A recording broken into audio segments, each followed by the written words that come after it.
Welcome to lesson 1.3.b, graphing linear equations. Last week you graphed some linear equations given 2 points, and this week we are going to review that and then go a little deeper. So remember that when you graph these points, the -4 represents the x value and the -2 represents the y value. Very similar to those tables you just used to write rules from in the last problem, the last page, the last lesson, I should say. Okay, so when we graph, we know that this horizontal axis is your x-axis and the vertical axis is your y-axis. And I always think of it as y is the sky blue, and so y points up to the sky. Okay, so if we think about slope, let's define what slope is, because we need to identify the slope. So slope is sometimes represented as m, so we'll call it m. Slope is basically your rise over your run. And what does that mean? Well, rise is your y's, right? So we want to look at the difference or the change in our y's. That triangle is the Greek letter delta, which stands for change. So change in our y's over change in our x's. And that'll get us the difference between our x's, which is our run, underneath our y's, which is our rise. Okay, so if we graph this, think of this as a treasure hunt. This is the direction you go in order to get 1 point. So you go to the left -4 and you go down -2 and you plot your point.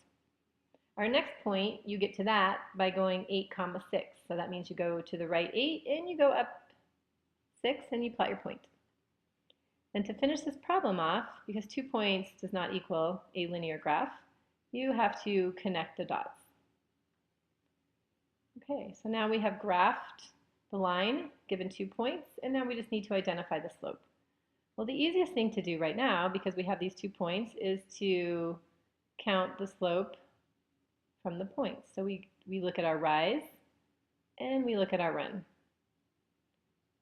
So our rise is our change in y. So we started down here where y was -2 and we went up to +6. If you count that, you come up with 8. We changed 8. We went up 2 to 0 here, and then we went up another 6. Now let's look at the change in our x's.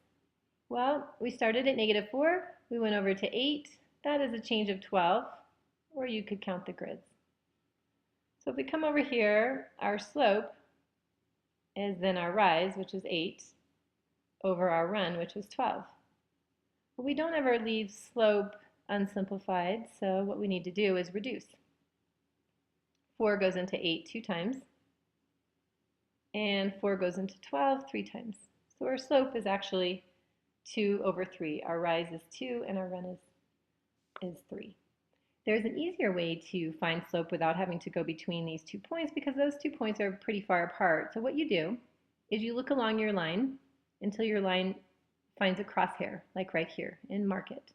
And here's another one here, and here's another one here. And if you recall that linear equations have a constant rate of change, remember when you were finding that change on those tables, it either increased by 3 every time or decreased by 3 every time, but it was a constant amount. So what that means is that between any 2 points, you should have the same rate of change. Well, we're saying that our rate of change is 2 over 3. So let's take these 2 purple points and make sure. So if we go up, we should be going up 2, which we do. And if we go over, we should be going over 3, which we did. So you can see that it doesn't really matter which points you use, but obviously if they're closer together and they fall in the crosshair, you can avoid having to simplify. Okay, let's continue on with some new examples. Now what we're going to do is graph these lines given the y-intercept and a slope. So our first point is the y-intercept, and if you notice, it's called the y-intercept because it will intersect the y-axis. But remember that this is still x and y. So for x, we don't go left or right because x is 0. For y, we go up 4, and we make our point. And that's our y-intercept. That's where our line will intersect the y-axis. Now our slope is 2, and we just said that slope is rise over run. So we have a rise of 2, but if there's nothing underneath, it's understood to be 1. So our run is 1. From our y-intercept then, we can plot the next point by using our slope. We would just go up 2 in the positive direction and over 1 in the positive direction. And if we connected those points, we would have our slope. Now one thing that we can do is we can also go down 2 and over to the left 1, because 2 negatives do make a positive, right? If you go down, that's negative, and if you go to the left, that's negative. Now, in order to complete this problem, we need our line. Now the problem is done. When you're looking at lines, always look from left to right. Which way is the line going? The line is increasing in the positive direction. Our slope is a positive slope. Okay? And if we want to label our slope on the graph, that's easy enough to do. In fact, that's what we really did when we were making these points. Oops, went over a little too far. So what we can do is pick a point, go over 1, up 2, and that is our slope. Let's go to the next one. And actually, if you want to pause and give this a try on your own, that would be great, and then you can start it back up, and we can compare answers. Okay, the y-intercept is 0, -6. Well, -6 means we go down to -6. And remember, x is 0, so we don't go left or right. Our slope, which is our rise over our run, is up 1 over 3. Okay, and again, we only need 2 points in order to graph a line, so I'm going to just use those 2 points, connect the dots, and we are good. It says to label the slope and the y-intercept. So let's actually label the slope. I went up 1 and over 3. Now let's actually label the y-intercept on each of these. So in this one, our y-intercept is right here. And on this one, our y-intercept is right here. So remember again, the y-intercept is just where the line crosses the y-axis. The other way that you can determine the y-intercept is because x will always be 0. At any point along this y-axis, the value of x is always going to be 0. Because to put a point here, you don't go left or right, you just go up or down. All right, last 2 examples, 3 and 4. Now we're going to get where we have been trying to get to. We're trying to actually graph our rules. So you all have been creating rules the last couple weeks. You can see this looks like our rule, 3x plus 1, or one of our rules that we've maybe created in the past. And now we're going to learn how to graph this rule. But first what I want to do is help you graph it by making a table, since that's what you're familiar with. So we have x on one side, we have y on the other.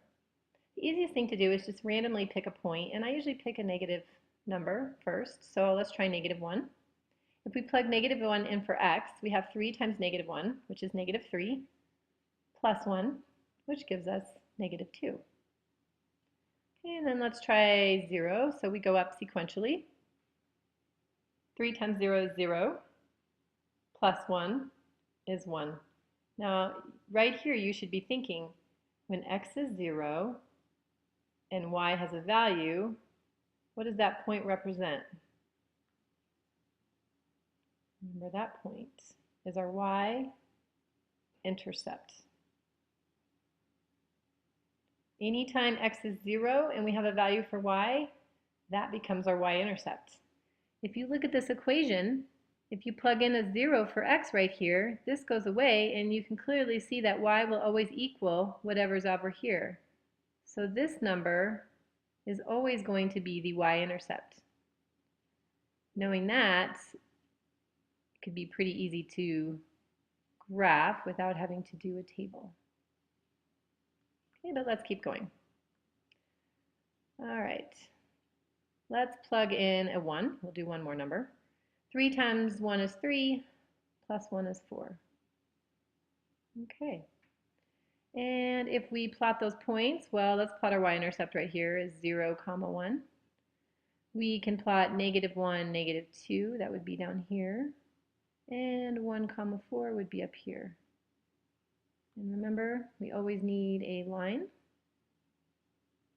So let's connect our dots and give us a line.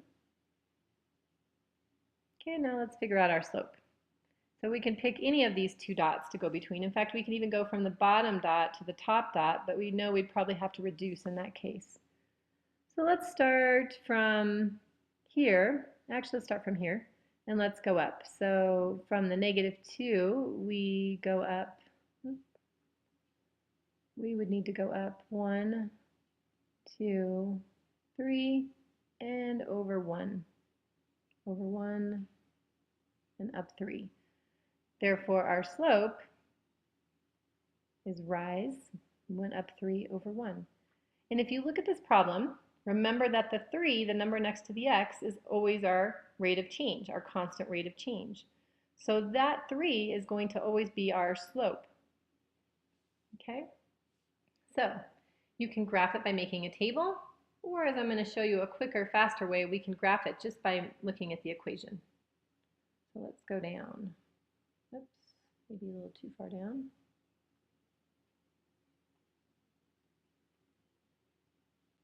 For this next problem, you can see that our slope, or our rate of change, is -2 over 3. So let's write that out. Our slope is -2 over 3. And if you look at the problem, you can see and identify the y-intercept. You see the 5, so we know that x is going to be 0 and y is going to be 5. That is our y-intercept. So let's graph this. Well, we're going to graph our y-intercept first, so we're not going to go left or right because x is 0, but we are going to go up here to 5 and make a point. Now let's look at our slope. One thing that's probably a little different is this negative sign right here, and that's important because it's going to change the direction of our line, because now we have a decreasing rate of change. Instead of growing by a certain amount, it's now decreasing by a certain amount. So what we would do is we'd start here on our y-intercept, and we can still either go up or down. We just have to be careful which way we go, left or right. If I go up 2 and over 3, I am now going to have to go to the negative side over here. If I choose to go down 2, so down negative, then I go over 3, positive 3 this way. So I only need one negative in my direction of travel to create a negative slope. And if we draw a line between our points, you can see that if you were reading from left to right, now our line is dropping down. It is decreasing in value. Okay, and that gives us our negative slope. All right. If we want to identify our y-intercept, it's right here. Okay. And we can also identify our slope by counting, but we counted to get these points anyway, so we know what the slope is. All right, time for you to try some on your own, and in the next page on the practice.